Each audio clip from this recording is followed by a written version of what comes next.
সেই রূপে তারা ভেবেছে যে এগুলো তো দেখে এসেছি, এটাই সিস্টেম, তাই তারা এগুলো করতে গেছে যে ওখানে ডান্ডাটা ঝান্ডাটা ধরলেই আমার ফান্ডাটা আছে। কি ডান্ডা ঝান্ডা আর ফান্ডা, কি সুন্দর অদ্ভুত মিল। কিন্তু ভারতীয় জনতা পার্টি সম্পূর্ণ একটি অন্য পদ্ধতিতে চলা সিস্টেমেটিকলি পার্টি। তারা বলেছে না, এটা হবে না।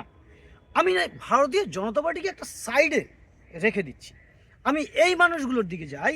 আচ্ছা দেখুন, যারা এতদিন ধরে জয় বাংলা জয় বাংলা জয় বাংলা বলেছে দিনের পর দিন রাতের পর রাত, যারা এতদিন মা মাটি মানুষ বলে একেবারে বুকের কলিজা বার করে দিত সকলের সামনে, যারা এতদিন ধরে প্রেরণায় অনুপ্রাণিত, এই শব্দটা একটা বিশেষ রাজনৈতিক দলের সুপ্রিমোর একেবারে নিজস্ব শব্দ হয়ে হয়েছিল তো। আচ্ছা, এরকম কয়েকটি বিষয়ে তারা এমনভাবে, তখন কিন্তু গুণাক্ষরেও বোঝা যায়নি এরা তৃণমূল ছাড়া অন্য কোনো দল জীবনে করেছে কিনা বা আগামী দিনে করতে পারবে কিনা। আপনি বলুন, আপনি তো ক্যামেরা হাতে দাঁড়িয়ে আছেন, আপনি নিজে বলুন।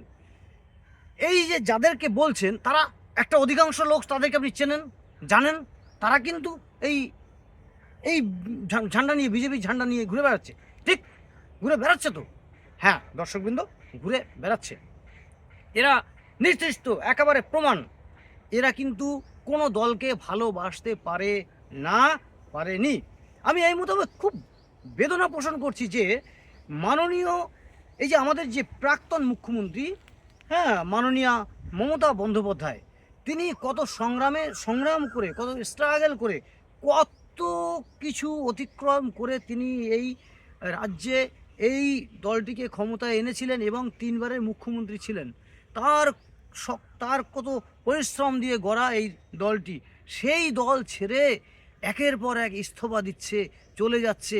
দেখুন, পুরো ভোট পৌরসভার সমস্ত স্তরে কিন্তু এখনও তৃণমূল কংগ্রেসই রয়েছে, সাংবিধানিক প্রক্রিয়া তারা কিন্তু ক্ষমতায় রয়েছে।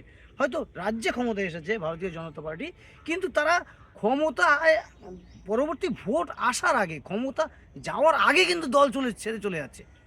তাহলে দলের উচ্চ নেতৃত্ব যেখানে এই ধরনের করছে, এটা তো এক ধরনের রাজনীতির মধ্যে অপসংস্কৃতি, অসভ্যতা। এদের দেখে দেখে নিচু তলার যাচ্ছে তো বেশ করছে, আমি তা দেখতে পাচ্ছি। একটা যদি ঝান্ডা পাল্টে করে যদি গিয়ে যদি আমার মোটামুটি একটু করা যায়, পেট বাঁচানো যায়, তাহলে ওরা কি করছে? ওরা হচ্ছে বড় ডাকাত, আর এরা হচ্ছে ডাকাতের শিষ্য। বুঝতে পেরেছেন? ক্লিয়ার। আর আরেকটা